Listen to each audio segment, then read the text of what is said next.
Yeah, because I mean, man, I'm like, man, 11 months and a lot of therapy already, like not just a therapy session, but a lot of therapy at just 11. I know it happens. I'm not saying anything under my breath here, but I'm like, wow. Mhm. Me and my wife, we went probably almost 4 years, no argument.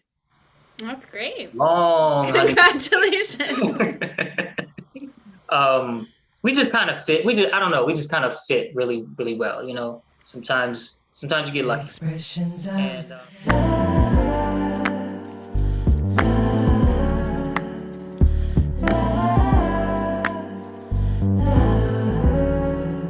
what up? What's happening, wide world? Welcome back to the Expression of Love podcast. I feel like I just shook the camera. Sorry about that.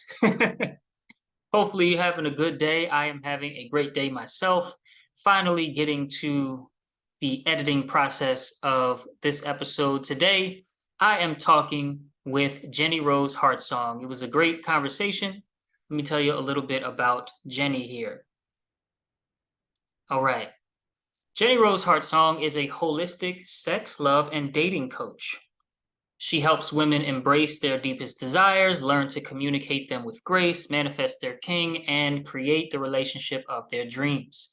She believes that the most profound form of growth lies in the fantasies, pleasures, and turn-ons hidden within the female desire, and she's on a mission to help women embrace it in an intentional, holy, and respectful way.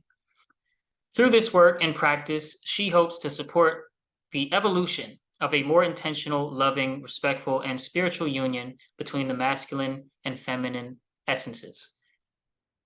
Yeah.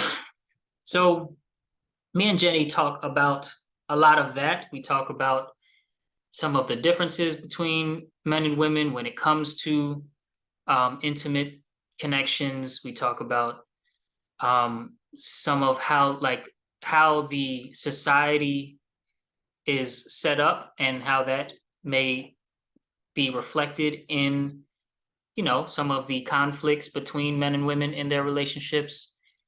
We talk about we talk about relationships. We talk about sex. We talk about intimacy and affection and all of that.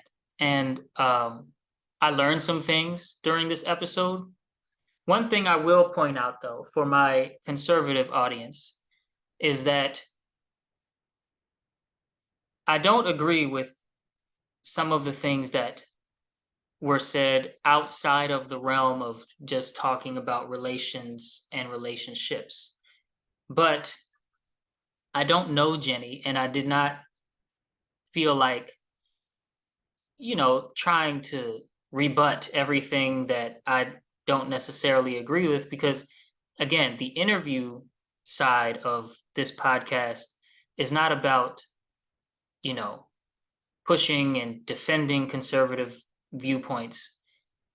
It's more so about exploring expressions of love with the lens of curiosity. And so that's what I did. I explored what she had to offer through the lens of curiosity, and I'm hoping that you all can do the same. It was a very respectful, very nice and pleasant conversation. You'll see what I'm talking about, though. There's a little bit of anti-men. There's a little bit of, you know, fear, fear and do away with the patriarchy kind of talk, and that's okay. That's it is what it is. I don't see the evidence for a patriarchy when you really look into what's going on. I see what free markets produce, which is not a patriarchy, it's free markets, but I wasn't getting ready to we had a topic in mind when we came to do this podcast, and that's what I wanted to stick to. So, forgive me, my conservative brothers and sisters. Other than that, like and subscribe if you have not already had the chance. I hope you enjoyed the episode. Go ahead and check it out. 3, 2, 1. Hello, wide world. Welcome back to the Expression of Love podcast. It is your host, Soul Expression indeed. And today we are going to spice things up. Yes, indeed. We are carrying hot sauce in our bag. Just kidding. I am here talking with Jenny Rose Heartsong, and we are going to talk a little bit about rekindling the fire for couples that have already been together for years, as well as some other stuff in relation to long-term relationships and sex and, well, love making, whatever you want to call it. We will be diving into some of these things. Jenny, how are you? Say what's up to the peeps. I'm doing great. Thank you so much for having me here. I'm really excited to share and talk and connect and share from my heart. So thanks for having me. Absolutely. Absolutely. Can you tell the people a little bit about what you do, what you're interested in, and why? Yeah, I am a sex, love, and dating coach. I really love to help people who have a spiritual background or a religious background, specifically, and are wanting to dive deeper into their sexuality with a spiritual intention behind it. So making sex sacred. I think that unfortunately in our mass culture, with our religions that we have had infused throughout the world, somehow sex has been disconnected from connection with God and sexuality, even though it's a huge part, in my opinion, of like when we come together with intention, with spirit, with prayer, with intimacy. It's a great way to touch God in a beautiful way, and yet unfortunately we've kind of made sexuality a sin or an evil thing or something to do wrong, or especially for women, and that goes a lot with the patriarchy and the way that our reality was created for a very 10,000 years. So we're shifting now, thank goddess. We're changing and we're shifting and we're moving. So I'm really passionate about reactivating this spiritual and ritual edge of sexuality. Hmm. Interesting. And it made me think. It's interesting. There's a lot in there, and I'm glad you shared. So I'm one of the things that I'm very interested in is the phenomenon. Well, first of all, how long have you been doing what you're doing? As a career, not for very long. Well, let's say serious. Seriously, Yeah. in the last year. Before that, I was the person that every single person called when they had these questions, and that's kind of what guided me to this. So I've been talking openly about sexuality and spirituality for over 10 years. Mm-hmm. And doing it as a form of a career about 9 months. Have you studied formally any of this? Yes, stuff? I went through a sex coach training program. I've gone to 2 yoga teacher trainings, one in India, one in Thailand. I studied in a Wow. tantra school in Thailand.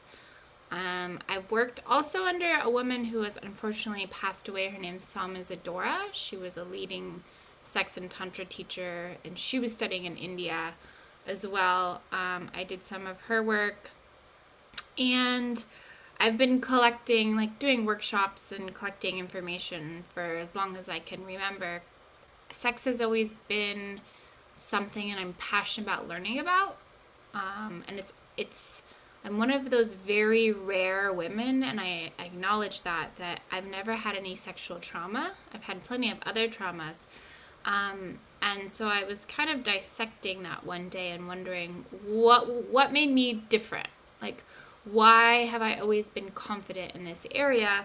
And it was because my mom taught me about how to say no and how to be consensual and how to use my voice at a very young age. I'm very grateful for her. For any parents that are listening, please tell your children about sex at a young age. Tell them how to empower themselves and communicate with clarity, because I've seen a lot of women struggle with it, and men too. We both have our issues with communicating clearly what it is that we are okay with and not okay with sexually.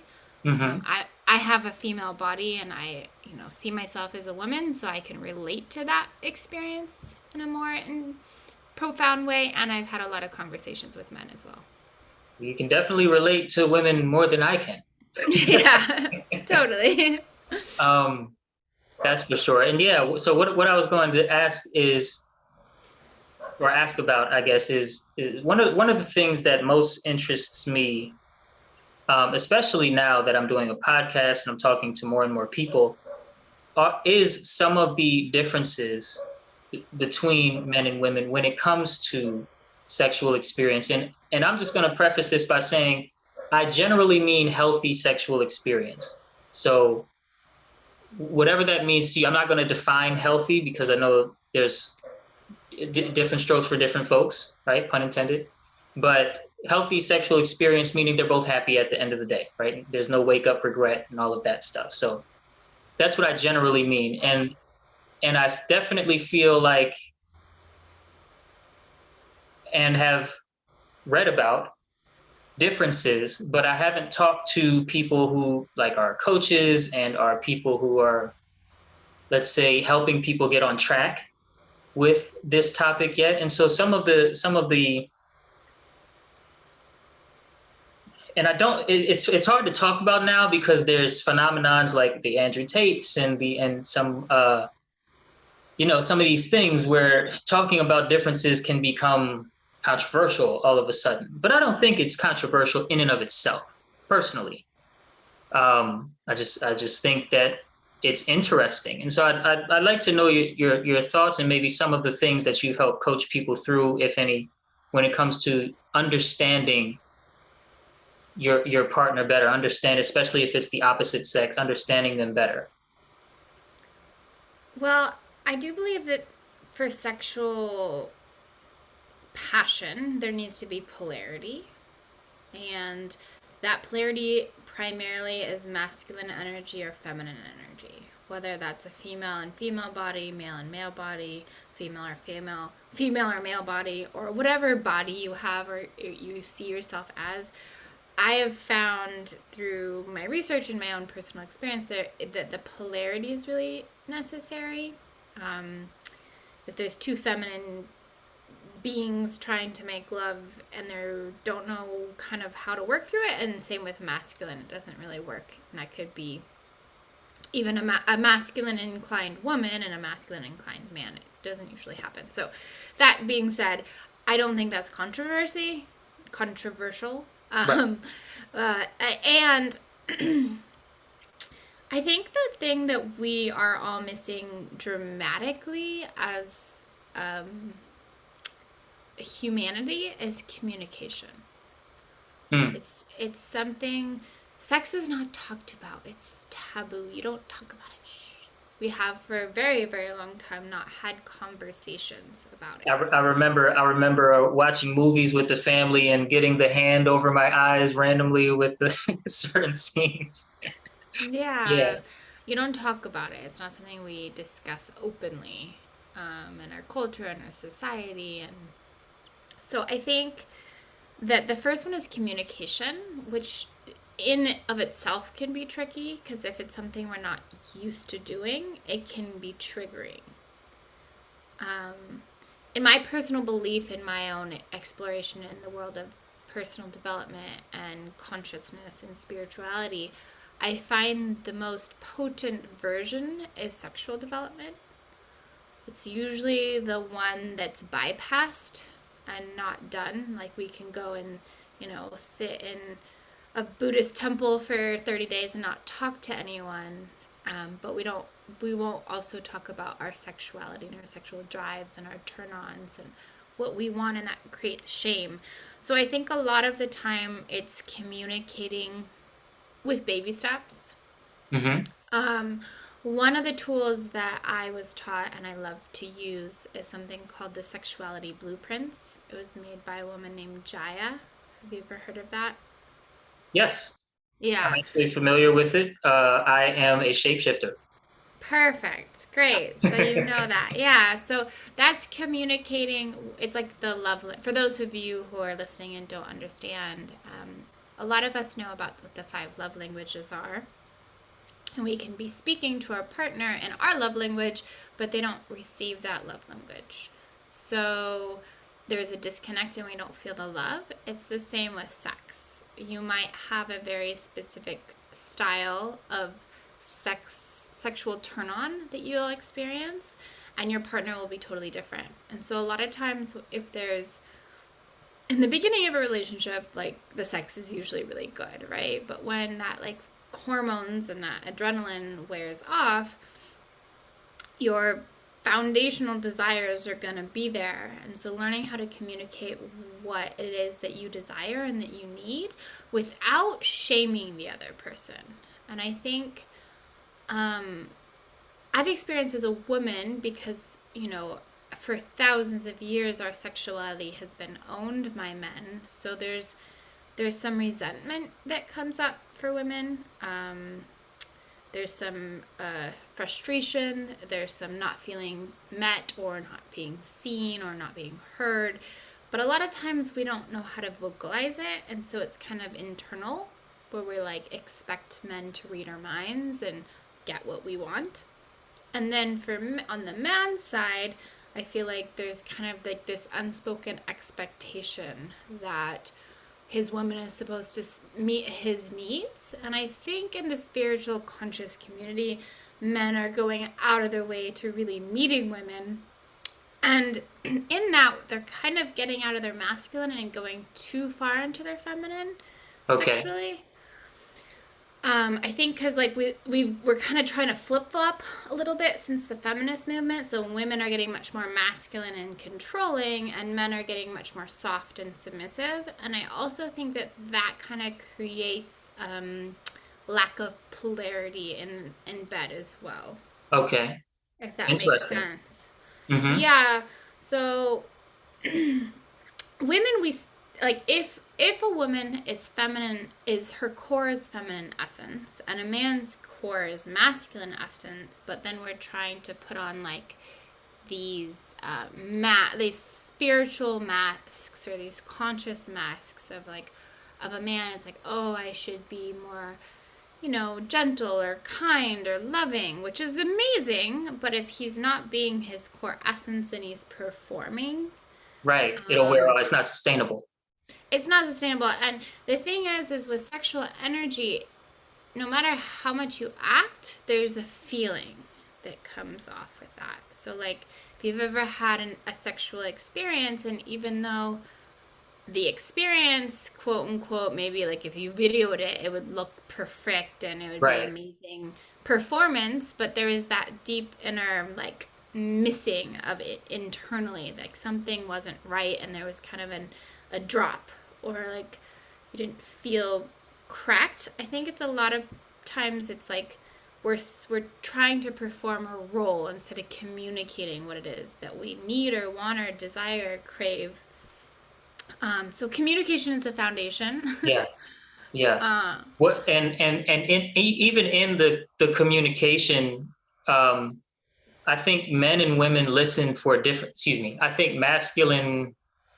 I don't want to say men and women, because that's fine. Simplicity. I'm not trying to dismiss someone's existence or reality when I use these words. Okay, just a disclaimer. We got to disclaim things. So I think men and women listen for different things, or I know for a fact, myself and my wife listen for different things in communication. And I know reality is not just words.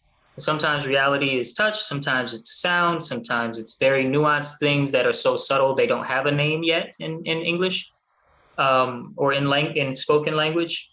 And so there's I think a polar difference in the cues that I can naturally pick up and the cues that she can naturally pick up when we start to communicate. Let's say if we're discussing, hey, last night, this part could have been, maybe gone better this way, or this part could have gone better in this way. I think we hear differently. What do you think about that? I think that women and men speak different languages. We have a different vocabulary. And so sometimes a woman can communicate something and expect the man to understand what she's saying, and vice versa. And I think understanding that we speak different languages and learning how to speak to the other person, sorry, in a way that works for them, so that they can hear you. And sometimes it's as simple as communicating back. Hey, like, hey, asking permission, saying, I have something I really would like to talk to you about. It might be very vulnerable, could be confronting, and it's important to me. Do you have the space for that right now? And then if the person's a yes, then communicate what it is that how you'd like to be met. And then after you're done, ask the person what they heard. I think that's probably a big skip step. Yeah, that's a really big deal, because it could be heard completely different than your intention is. I also believe I'm a huge component. I call it the shit sandwich.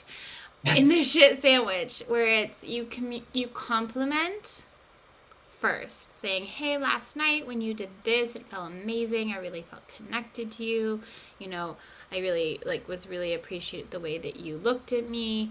And when you did this, it was kind of irritating or annoying. Could you please not do that again?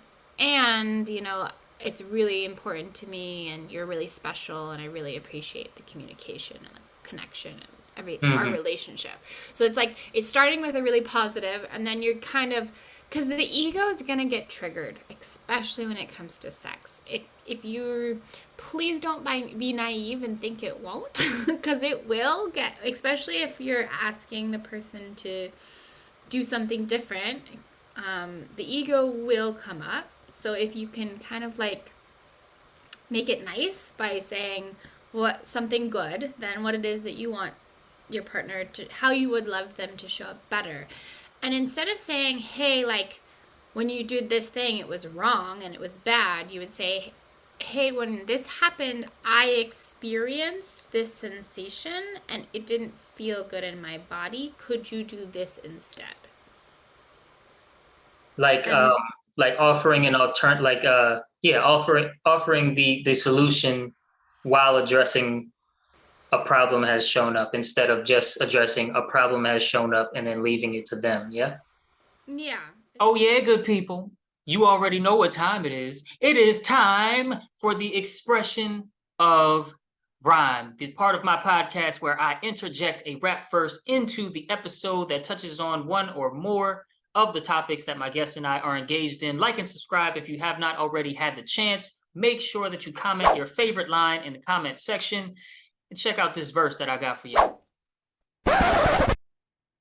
Love is patient, although love knows what to do. Love has no boundaries and it has nothing to prove. If you love somebody, better be careful not to lose their trust and their regard for you, as some often choose. But love is not the same as an intimate connection.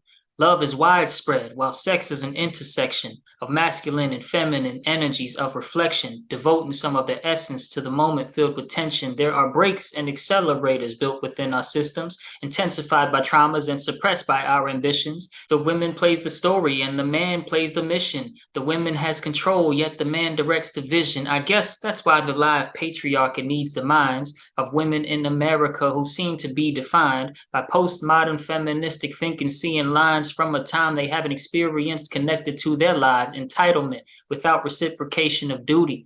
It's deemed misogynistic to expect to get some booty, even from your wife these days, because the ruling class fooled your ass to thinking your career is what is truly meaningful. These demons do a disservice to all. Don't be participating in civilization's fall.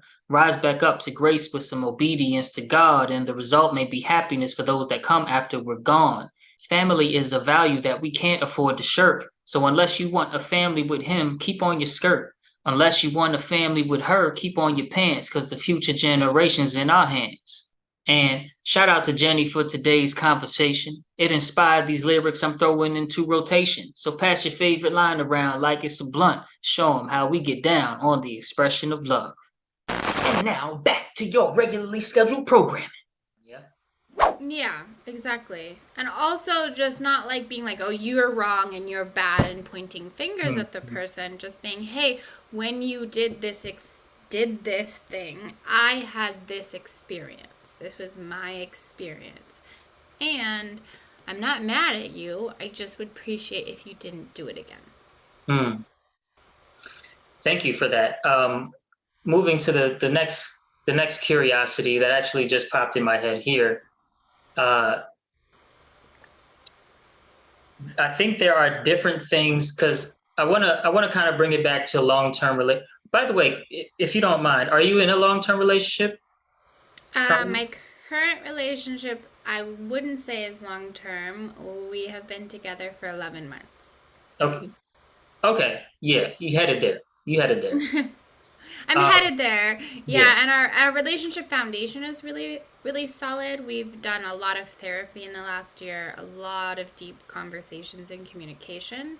So even though we haven't been together for very long, both of us have had more potent conversations in the Yeah. amount of time that we've been together than we had in all of our previous relationships. Yeah, because I mean, man, I'm like, man, 11 months and a lot of therapy already, like not just a therapy session, but a lot of therapy at just 11. I know it happens. I'm not saying anything under my breath here, but I'm like, wow. Mm-hmm. Me and my wife, we went probably almost 4 years, no argument, That's great. long Congratulations. honeymoon. um we just kind of fit, I don't know, we just kind of fit really really well, you know. Sometimes you get lucky. And so yeah, I'm like, damn, you know, a lot of. Now does that mean we didn't feel down in 4 years? No, we felt annoyed, we felt Mm-hmm. down, we talked about things, and we also had very deep conversations and stuff. But yeah, couples therapy wasn't even in the conversation until very very recently, and it's more so like helping us get to words we don't know how to say than solving unsolvable problems, you know, stuff that we can't get through ourselves. Just a little side info, but curious about. I know that there can be times where one or both partners stop initiating, Yeah. right? And initiation is especially for men. Mm-hmm. When she stops and there's a dead stop, right? When it's when you didn't notice that she stopped for 2.5 months, and then you're like, dang, she stopped. She doesn't do it anymore, ever. Um, that hits so hard.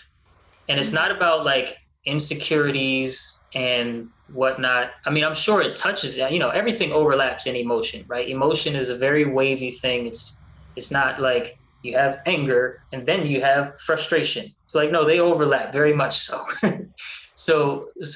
But especially, at least, you know, I can speak a little bit for men's side. When she's just cold turkeys initiation, you almost feel like you're not wanted anymore, you know? And if you're still initiating, then you obviously still want her. And your hormonal makeup for a lot, for most men, you also still want variety. And so if you're not cheating and you're loyal and you still want her, man, that cuts deep. Mm-hmm. Um, and I'll leave it to you to maybe speak a little to the woman's side. But what do you think about, you know, and maybe how can we get to some tips and tricks or solutions when it comes to the stopping of initiation? Because that's really an unspoken, you know, like you said, we don't talk about these things, and I feel like that's a big one for long-term relationships. Well, I hear you. Thank you for sharing that. It's very like open and vulnerable and I appreciate it. Um I primarily work with women, Hmm. and one of the reasons I do is and if people go to my Instagram, they can get a free down PDF for this, but it's a self-pleasure ritual. And I think women get to make their sexuality a priority. and pleasure a priority. And a lot of times we haven't been programmed to see that as something that's important. Hmm. Yeah, I think it's often seen as something dirty. Yeah, exactly. Masturbation for women is considered something that is dirty or wrong. I think that it's a woman's, and some women could get triggered by hearing this. I think sexual turn on and pleasure in your body, if you have a female body, is your responsibility as a woman. It's not a man's responsibility to activate us. And I think a lot of times women get lazy in this factor, honestly, and they put all other aspects of life, like children and career and doing the dishes and making dinner and feeding the animals. They put everything else as a higher priority, and they have a tendency to put their pleasure and their desire on the back burner. At least sexual pleasure, because even other pleasures are taken care of, right? You may go walk in the sun. You may listen to your favorite music while you're cleaning or doing something, in your room or in the house. But the sexual pleasure part, I would agree, that in my relationships, I've also observed some of that. Sorry, keep going. No, it's okay. If you're a man and your woman is stopping all of a sudden, gotta go back to communication. Our sexual turn-ons are just different. We are different. And there's a book called Come As You Are, and she talks about, and I have to review it. I wish I did before this conversation, but they're called accelerators and brakes. And we have sexual accelerators, like think about a car, right? Mm-hmm. There's the gas and there's the brake pedal. We have sexual accelerators and we have sexual brakes. For certain people's bodies, they might have more sensitive accelerator or more sensitive brakes. But also life can happen. So like after children, a woman's brakes are probably going to be like a lot more activated than their accelerators, because she's dealing with like a body on her all the time, like wanting to nurse off of her, and she's constantly touched and clinged and held on to. So the concept of like having sex with her partner isn't the highest priority because her brakes are really high and her accelerator is really low.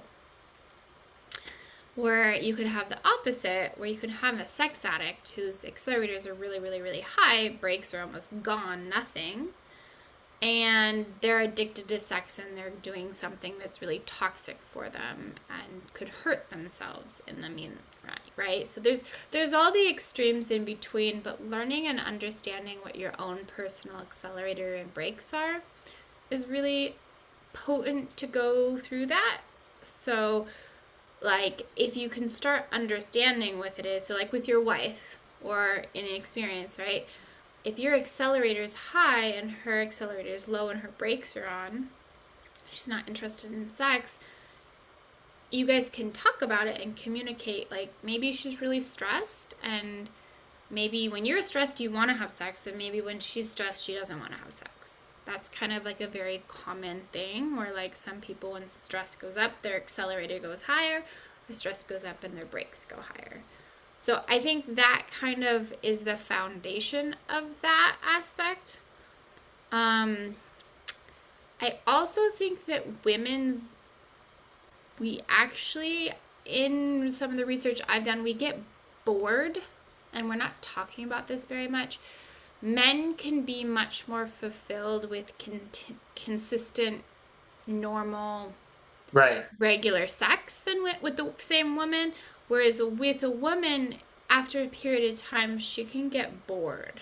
And so spicing it up, bringing toys into the bedroom, bringing textures, different textures, different sensation toys, things like that can really spice it up. Games. Games, exactly, yeah. And I think that, or role play, or speaking out fantasies. I think one of the ones that a lot of women aren't totally owning yet is erotica is really powerful to activate women because that's the way that our brains kind of, that's our version of porn. Yep. But it can be very sensual and romantic and things like that. So does that answer your question? Absolutely. Well, at least it definitely provided me something. I learned something from that with the brakes and the accelerators. Mm-hmm. Reflecting on my own life, and not even just my life with my wife, but also my past relationships before she came along. And it just, yeah, it makes total sense. Especially the stress component, right? Because what is life, right, without stress, without stressors, without Yeah. moments of "Grr."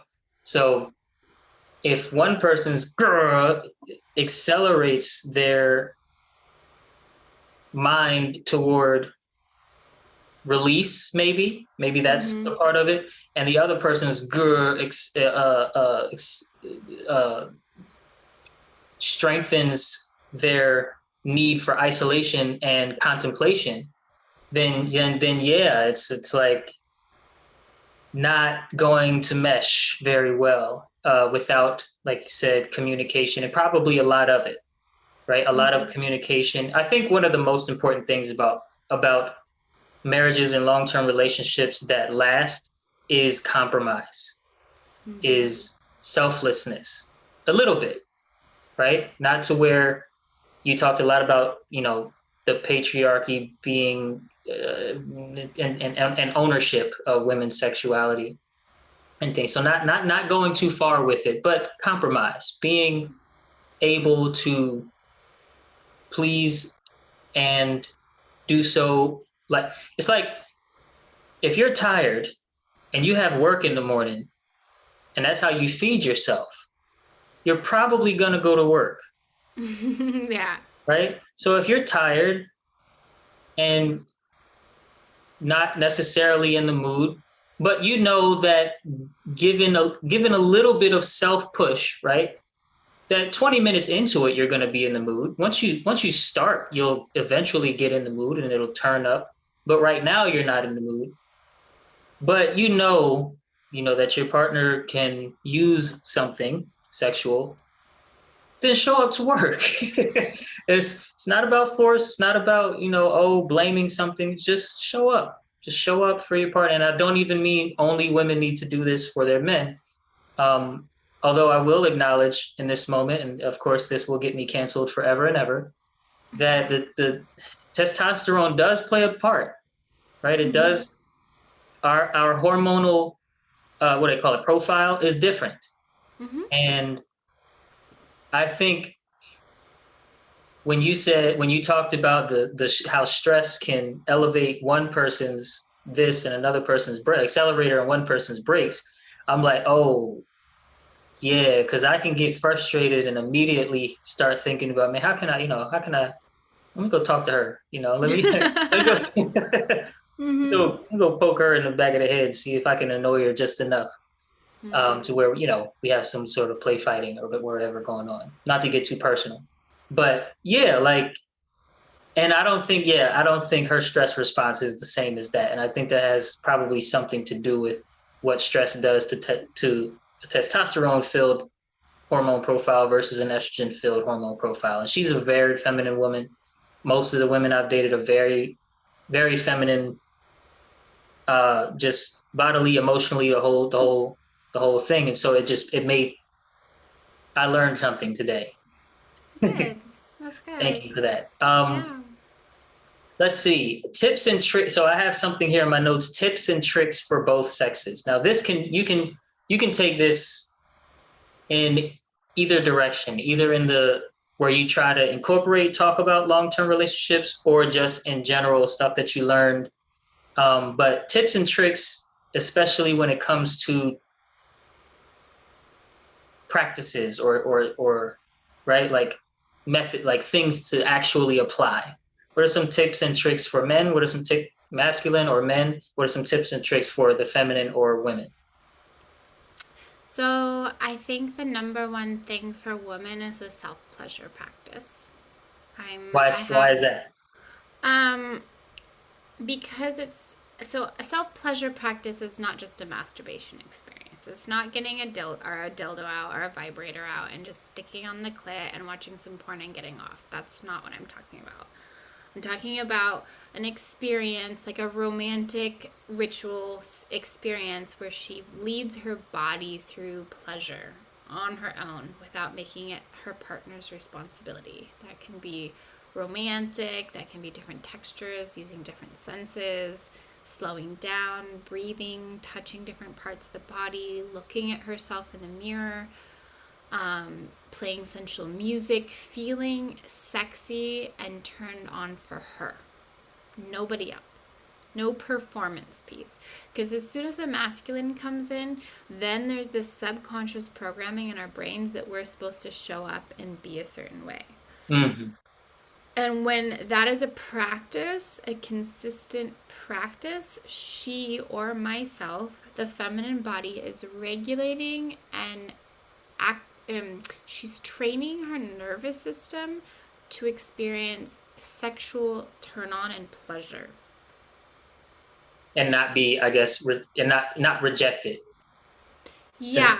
Resist that Mm-hmm. out of being taught when you were younger that it's dirty. It's don't touch that. Also, as a woman in a woman's body, it's more vulnerable. We live in a world in which we are looked at, or I'm going to even say the word energetically attacked by the masculine energy on a regular basis. And a lot of times, outside in the outside world, it can be a negative experience.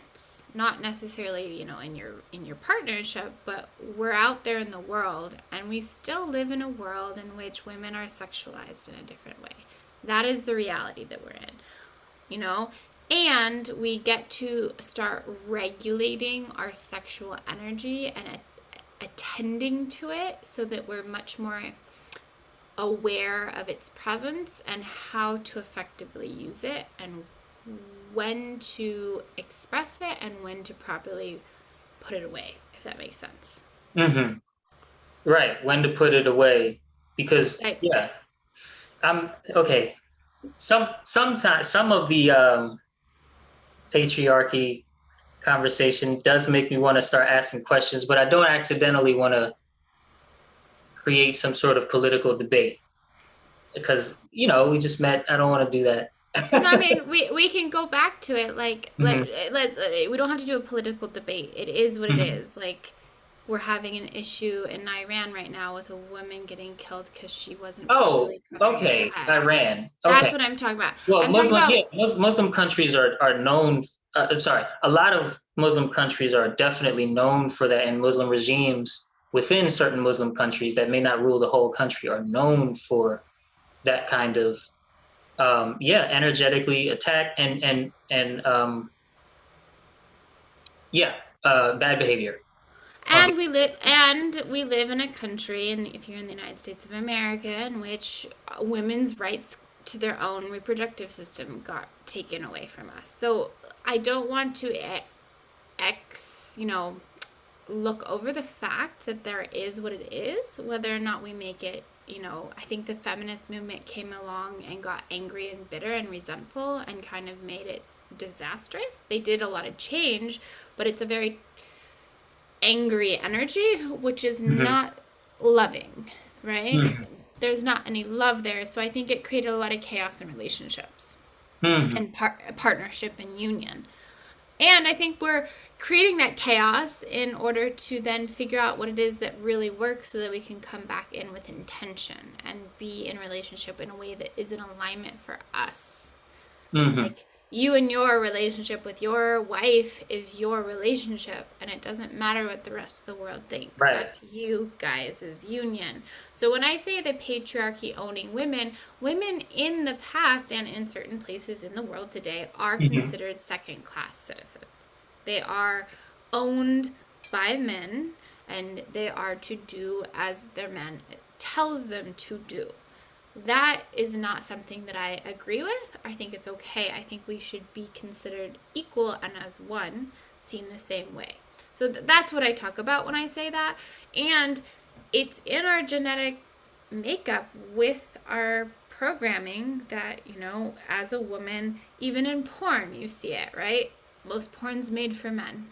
Now there's an amazing movement of women creating porn coming out for women and for women's sexuality and making her pleasure a priority, which I think is beautiful. And I think men and women should be a priority. I don't think that because ours has been suppressed for so long that men should then be suppressed. By no means. I think we should all be sexually satisfied and all happy and all fulfilled and all being met in the way that we crave and desire. Mm-hmm. Mm-hmm. Does that answer? I don't agree with every single point, but I agree with 80% of what you just said. Yeah. I think that take Xvids or Pornhub, for instance. Most of their content is geared towards the customer that's more visually stimulated, and men or the masculine tend to be way more visually stimulated. And what's the clear cut view of what pleasure is, so that I can imagine it's happening to me. Whereas the storyline and the lead up and the anticipation that you find in an erotic book or a romance novel that has very graphic words, sequences, chapters, whatever, scenes, in it is more statistically purchased by the feminine or by women. And yeah, I definitely think that you see it in that the video pornography is consumed mostly by men, and therefore supply and demand made the market make more for men, because we are going to get the subscriptions because we're more visually stimulated, sexually, that is. I think there's some awesome female-based porn that's coming out too, and I'm not like, oh, porn is bad. I think with anything, you should have a healthy relationship with it. I think an addiction to anything is bad. Yeah. But I learned how to masturbate watching porn, so I'm stoked about that, and I have a healthy relationship towards it. But yeah, I mean, there are some people that see it as a very bad thing, or you shouldn't watch it, and I'm not in line with that either. I think the easy access to it is definitely a moral conversation that should be had, because I don't know if you know this, but just under 50% of the viewership is under 10 years old. And that's child abuse.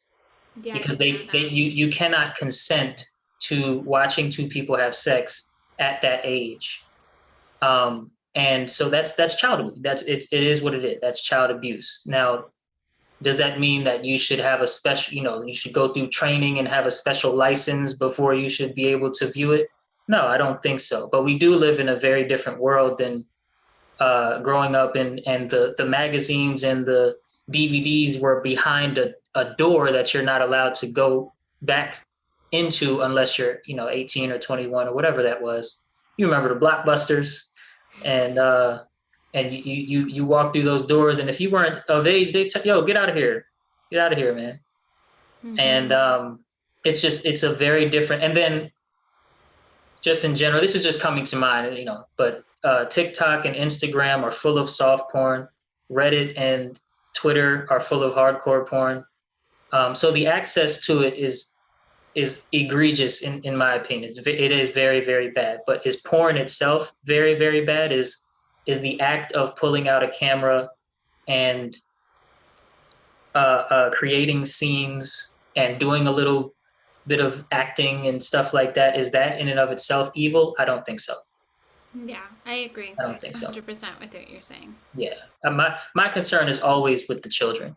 Yeah. And so even my pushback on some of the anti-men rhetoric, and I'm not trying to accuse you of anything, but there's a lot out there, Oh yeah. of the anti-men rhetoric and stuff. I always think about the children, like how if when they hear this kind of stuff, especially let's say on MSNBC and CNN, day in and day out, how are they going to look at their own father or their granddad or the men in their life or their male friends when they get to school, and stuff. Most men are not out here being predators. Most men are not out here beating their woman, and most men are not out here with dangerous philosophies. It's, Mm-mm.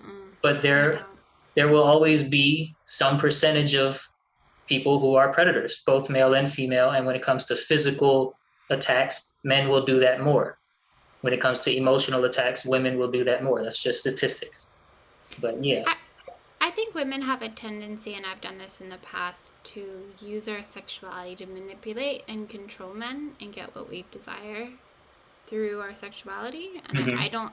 I find that to not be an effective way of being in union in the world. And I Mm-hmm. think it's, adding to the disharmony and not being met emotionally or intimately the way that we crave to be.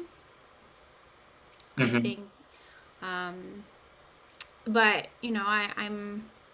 I'm hopeful, and that's why I'm doing what I'm doing, is to help us get to that sacred union, and that's really, Yeah. I think, what the intention and the foundation is, and to get there in a way that works for everybody. Like, there's not one way to make that work, right? Right. But I want to go back to the tips and tricks. So, for a woman Okay. to have a self pleasure ritual to regulate her nervous system to receive sexual pleasure, that's the intention of that. And I've found within my own experience and through other women, if she has a masturbation practice that doesn't take away from wanting to have sex with her partner, it actually adds to it.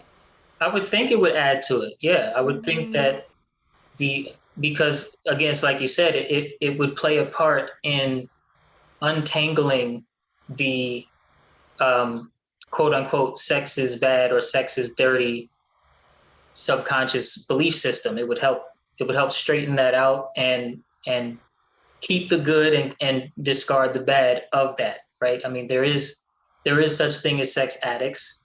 There is such Mm-hmm. thing as STDs. There is such thing as not not being an example for children, in a society where you do want to create a somewhat peaceful society. So there are such things as those. And so knowing that we are individual, but we also are earthling, there are some things that it's taken it too far, right? We can agree on Yeah. that. Yeah. No, I But mean that's one of the things I think taking it too far is we're not talking about it enough. I think when you hush something and put it under the rug, then people rebel and people then love taboo. yeah, exactly. So let's talk about it and not make it taboo. Right. Awesome. Awesome. So Awesome. Oh, yeah. More so tips and for tricks? for men, for Mhm. men, um it's really important with a female body to slow down. And I think that's with a woman having that experience and tapping into what feels good for her. For a man, it's slow down. Slow down, slower than you think. And then we also have a 28 to 33 day cycle. You guys have a 24-hour cycle. So, and this is an interesting fact. The Monday through Friday work week is designed around the masculine's hormonal cycle, about the testosterone. And so you guys go through what we go through in 28 to 33 days. You go in 24 hours. So it's a lot quicker of an experience. So you're just faster. We Mhm. need slowness, and that also understanding and starting to understand and track your woman's cycle. So a lot of times men will say, oh, women are crazy and they're so hormonal. But we actually, if you start tracking it to the day, you can actually know how she's going to show up and how she's going to be and what her energy is going to look like. Mhm. And so, and because your partnership and you're physically going inside of your wife's body when you make love to her, you're intertwined with her hormones. You guys are both making a dance, and so if you can learn to navigate with her cycle and understand it, you can actually be nurtured by it. Because with menstruation, it's good to, so it starts with menstruation, and that's what's called winter. And during the winter time, you kind of go inward, you take baths, you take care of yourself, you spend time indoors. It's not a lot of out there energy. And then in I'm going to say about different because I'm on a podcast right now. Then there's the follicular phase, which is you can do techno babble. it's the spring, right? And that was when like her body's getting ready to drop an egg, and so she's gonna be like really out there and strong and confident and like wanting to get out and do things and create things and be out in the world, right? And then during ovulation, that's about connection and intimacy, because her body wants to create a baby. So that's communication, connection, coming together. It's a good time to talk about like things about sex and desires that you want and things like that. And then there's, I would imagine, in journal. Yeah, journal. It's a good one to communicate. And then there's the luteal phase, which is your fall time, and that's kind of what you would consider PMS, right? Premenstrual syndrome, and that's where she's gonna start kind of like burrowing for the winter, and that's when she's gonna go more like internal but kind of logical and productive and getting things done that needs to get done. But it's also, she needs to nurture herself and take care of herself and like get herself ready for the next cycle. And so if I think it's a healthy cycle, because there's a period of time where you go inside and to take care of and like self-care, and then you're out in the world, and it's a really beautiful cycle. And if you can understand it with your partner, then you can understand and expect to know like there's times of the month that she's really turned on and she's totally going to want to have sex, and then there's other times where she's not even going to want to be touched, and then you don't have to take it personally. Right. If she's saying no, you don't have to be like, oh, she doesn't want me, and like be a heart impact or an ego impact. But it's more like, oh, that's just where her hormonal cycle is, because like when you're drained and exhausted and like totally wiped out, you're not going to want to have sex either. Right. Yeah. Very true. Very true. So you just go through that cycle in 24 hours, not in 28 to 33 days. So hers is just, and it's a slower process. So for the female body, and then also like to be penetrated by someone. I actually heard a male sex coach talk about this at a festival one time. He said every man should experience being penetrated once, so he can understand. He can understand what a female body feels like. No, y'all can tell me about it. But I mean, I thought that was fascinating, because I never thought about that before. Where like to be penetrated by someone was a very shocking experience for the nervous system. Yeah, but I think his opinion can be respected as his opinion, but I think it's a very illogical one, because you're dealing with a completely different kind of species almost. Mm-hmm. And let's say a assumed heterosexual man, right? Heterosexual masculine man with male body. Mm-hmm. Being penetrated, it will never be the same as heterosexual female feminine body being penetrated. It's just completely different. So saying blanket statements like that. Well, he said it in a way to jolt people. It's Dustin Garrick. He's the founder of the Evolved Masculine. He's got a book and stuff like that. I don't want to evolve. I mean, and I don't necessarily say, I'm not saying you should do that, but I'm saying. I know, and I don't want to make it seem like you're saying that. I'm kind of also just playing around, but that's a big blanket statement.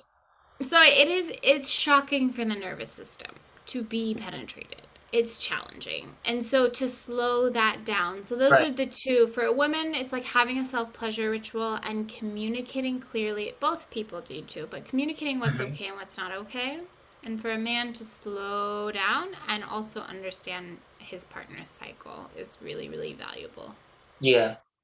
Yeah. And that I think that all falls down on communication, especially when taken into account. I feel like it would probably be even more important for a woman to know about these cycles and to track them as well. Like not exclusively, but in a long-term relationship, for her to be very cognizant of why she may feel such and such, or why her automatic reactions are such and such, even though if she was, let's say, if she caught it early enough, she wouldn't have reacted like that.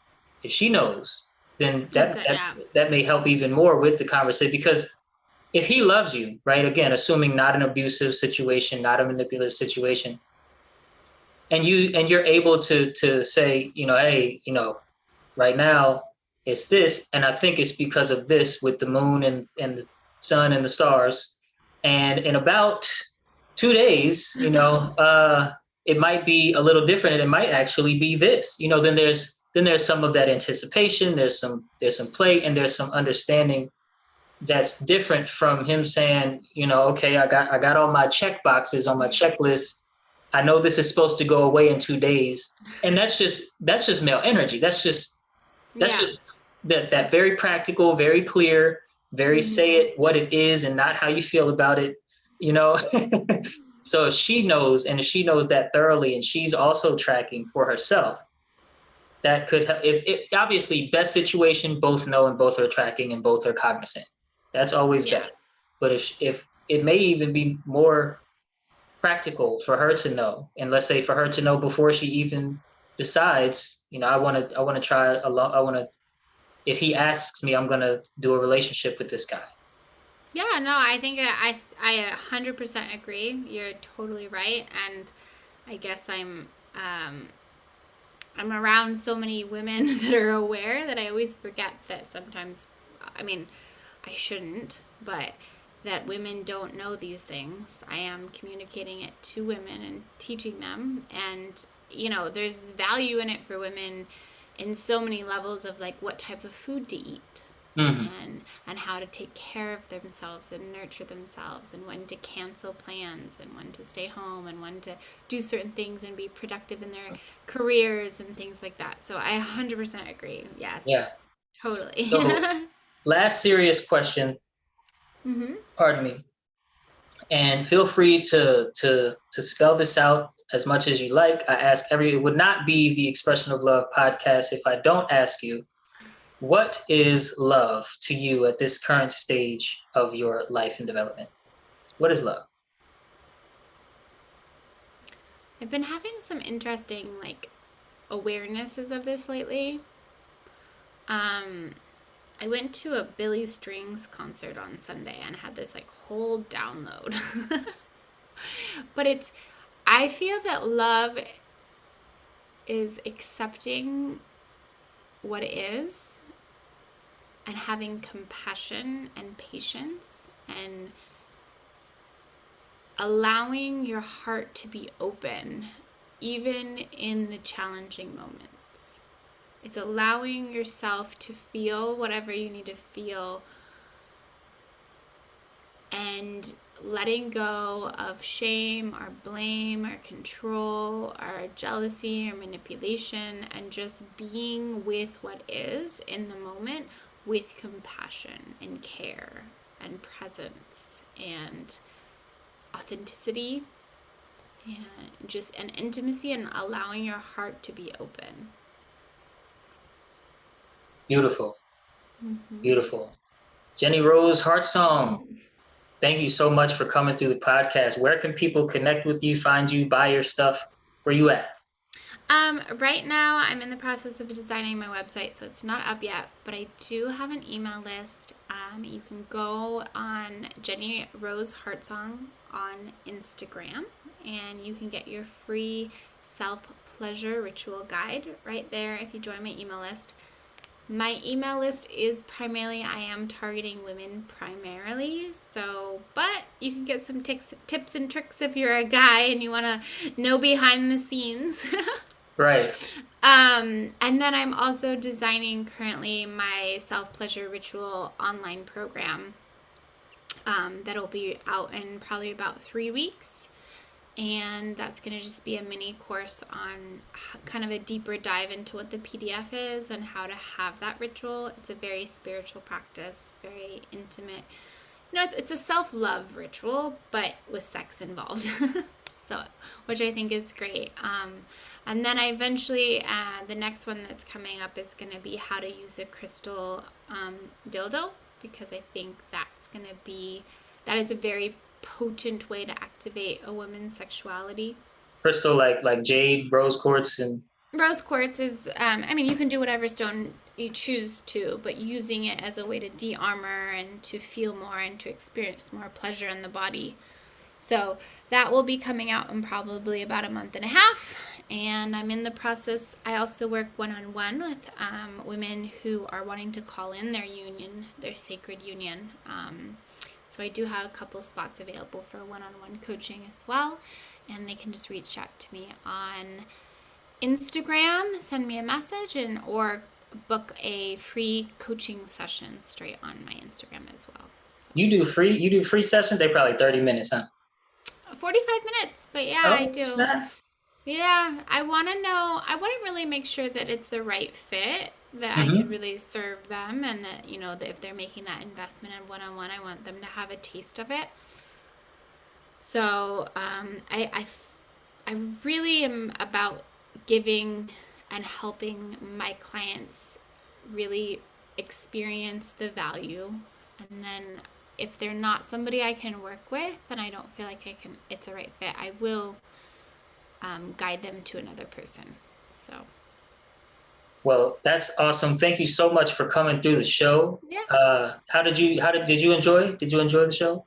Yeah, thanks for having some lovingly uncomfortable conversations. It's great. I think it's important for us to be having these conversations, and if you're listening to this and you heard this and you learn something about it, my invitation for you is to have a conversation that may be a little uncomfortable or might in the past been considered taboo, and to start having those conversations about what it is that you crave and desire and want. And it's okay to open your heart and experience pleasure, and you're totally worthy of it. 100%. Expressions of love.